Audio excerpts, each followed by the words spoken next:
Jaksa Penuntut Umum menuntut Ajun Inspektor Polisi 1 Janto Palohutan Situmorang dengan hukuman 15 tahun penjara. Dia terlibat dalam penjualan peredaran sabu yang diduga milik Inspektor Jeneral Kedi Minahasa Putra. Dan denda sebesar Rp2 miliar subsidi 6 bulan penjara, dikurangi dengan masa penahanan yang telah dijalani oleh terdakwa dengan perintah terdakwa tetap ditahan, tulis Sistem Informasi Penelusuran Perkara Pengadilan Negeri Jakarta Barat, dikutip pada Senin, 27 Maret 2023. Tuntutan tersebut telah disampaikan pada Rabu, 8 Maret 2023. Jaksa menilai Janto terbukti melanggar Pasal 114 Ayat 2 Undang-Undang Nombor 35 Tahun 2009 tentang Narkotika Janto Pasal 55 Ayat 1 Kitab Undang-Undang Hukum Pidana. Dari poin tuntutan lainnya adalah agar barang bukti 1 unit handphone merek Samsung warna hitam berikut SIM cardnya dirampas untuk dimusnahkan. Membebankan terdakwa untuk membayar biaya perkara sebesar Rp5,000, tulis dari Sistem Informasi Penelusuran Perkara Pengadilan Negeri Jakarta Barat. Agenda sidang selanjutnya untuk Janto adalah pembacaan pembelaan terdakwa. Rencananya akan dilaksanakan pukul 10 di Ruang Sarwata Pengadilan Negeri Jakarta Barat hari ini. Peran Janto Palohutan Situmorang. Bintara tinggi Polri itu mendapatkan perintah dari Ex-Kapolsek Kalibaru Komisaris Polisi Kasranto untuk mencari pembeli sabu. Kasranto awalnya menyuruh Janto menjual 1 kilogram sabu seharga Rp500 juta. 1 kilogram narkotika itu dibeli oleh Bandar Narkoba Jakarta Utara, Alex Albert alias Alex Bonpis. Dari penjualan itu, Janto mendapatkan upah Rp20 juta, sedangkan Kasranto mengambil untung Rp70 juta. Kemudian Janto mendapatkan lagi 300 gram sabu dari Kasranto untuk dijual. Mantan Kapolsek Kalibaru itu menyerahkan 100 gram dalam 3 kali pertemuan di depan kantor pemadam kebakaran Pelabuhan Tanjung Priok, Jakarta Utara. Janto menjual 100 gram sabu kepada Muhammad Nasir alias Daeng seharga Rp55 juta, serta 200 gram lagi ke Alex Bonpis seharga Rp100 juta. Upah yang dia dapat kali ini sekitar Rp11 juta.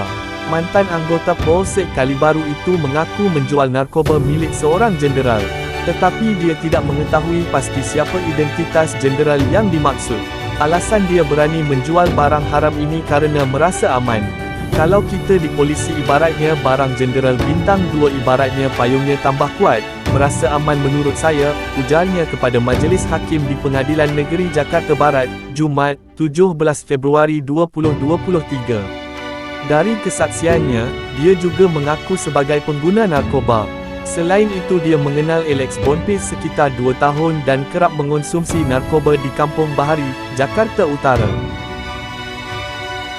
Sementara itu kuasa hukum AKBP Dodi Prawira Negara, Adil Viari Purba menyatakan kecewa kerana 4 kliennya dituntut hukuman penjara belasan tahun hingga 20 tahun.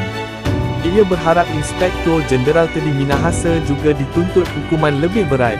Menurut kami yang paling tepat untuk Pak Kedi Minahasa hukuman mati, ujar Adil di Pengadilan Negeri Jakarta Barat, Senin, 27 Maret 2023. Dia menganggap Teddy adalah aktor utama kasus peredaran 5 kg sabu dari Polres Bukit Tinggi. Adil melihat pengaruh Jeneral Bintang 2 itu sangat kuat hingga Dodi tidak kuasa menolak perintah Kapolda Sumatera Barat itu.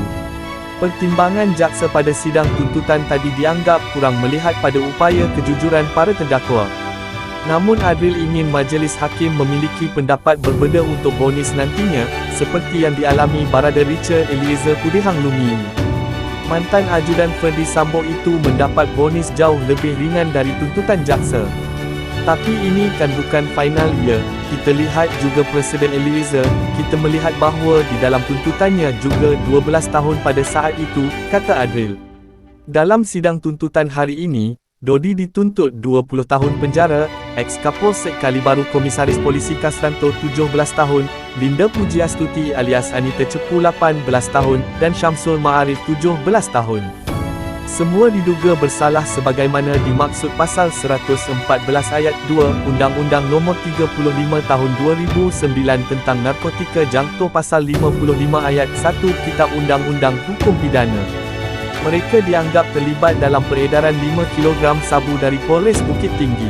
Adril meminta agar publik tetap mengawasi proses persidangan ini hingga vonis.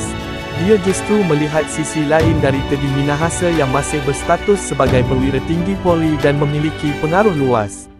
Hal itu penting agar vonis yang dijatuhkan para terdakwa bisa adil. Menurut saya, pejabat publik ataupun majlis hakim kita kawal semua, tutur Adril.